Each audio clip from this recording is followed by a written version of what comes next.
Guys কেমন আছেন সবাই? সবাইকে আদাব ও নমস্কার। আজ ছোট মেয়েকে নিয়ে আমার বাসারই কলা বাগানে ঢুকেছি। যেহেতু কলার পাতা নেওয়ার জন্য এসেছি, তাহলে কলার পাতা দিয়ে কিছু একটা তৈরি করব। হ্যাঁ, আজকে কলার পাতা দিয়ে রান্না করব আস্ত ইলিশ মাছের পাতুরি। এখানে আমি যে সাইজের ইলিশটা নিয়েছি, ইলিশ মাছের সাইজটা হচ্ছে প্রায় হাফ কেজির মতো। তো এই মাছটা একটু মোটা ছিল, তো সেই জন্য ওজনটা একটু আপনাদের চোখে কম লাগতে পারে। প্রথমে আমি মাছটা এমনভাবে কাটবো, মানে পুরাটা না কেটে একটু ভাজিয়ে রাখবো। এভাবে খণ্ড খণ্ড করে টুকরা করে নেব। আপনারা হয়তো বা ইলিশ মাছের পাতুরি খেয়েছেন ছোট ছোট টুকরো করে, তবে এইভাবে টুকরো করলে মাছের ভিতর সমস্ত মশলাগুলো সুন্দরভাবে ঢুকে যাবে। মাছটা আমার কাটা হয়ে গেছে। এখন মাছের ভিতর থেকে যে পেটের ভিতর থেকে ময়লা বের করে আমি মাছটা সুন্দর করে ধুয়ে নিয়েছি। এবার আমি মশলা করব। এখানে পেঁয়াজ বাটা, মরিচ বাটা, সরিষা বাটা, জিরা বাটা, অল্প একটু মরিচের গুঁড়ো, একটু হলুদের গুঁড়ো, লবণ পরিমাণ মতো দিয়ে একটু ভালো করে মাখিয়ে নেব। তারপর সরিষার তেল দিয়ে মশলাটা আর একটু সুন্দর করে মাখিয়ে নেব। এই মশলার ভিতরে আমি কেটে রাখা মাছটা এমনভাবে মাখাবো যাতে মশলার ভিতর সুন্দর করে মশলাটা ঢুকে যায়। আমার হাত দিয়ে সুন্দর করে আমি মাছটা মেখে নিয়েছি।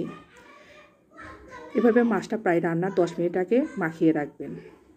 এবার প্যানে আমি পাতুরিটা করব, প্যানে অল্প একটু সরিষার তেল দিয়ে আমি এই প্যানের শেপ মতো পাতাটা কেটে রেখেছি, আর একটা উপরে বড় পাতা দিয়ে আমি মাছ যে মশলা সহ মাখিয়ে রেখেছি মশলাটা দিয়ে দেব। তারপর মশলাটা দেওয়ার পর এর উপর আমি আরেকটু সরিষার তেল গড়িয়ে দিলাম। এই সমস্ত রান্নায় তেলটা একটু বেশি হলে খেতে মন্দ হয় না, খেতে খুব ভালো হয়।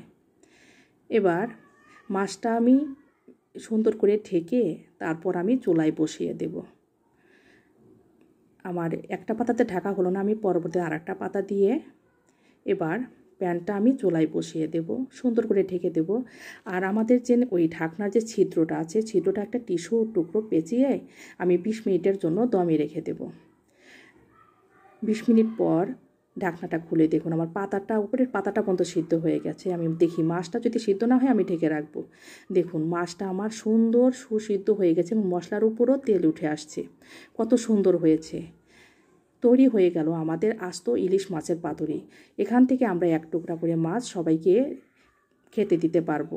আমি একটু মাছটা ভেঙে দেখাচ্ছি। দেখুন মাছটা কতটা নরম হয়েছে।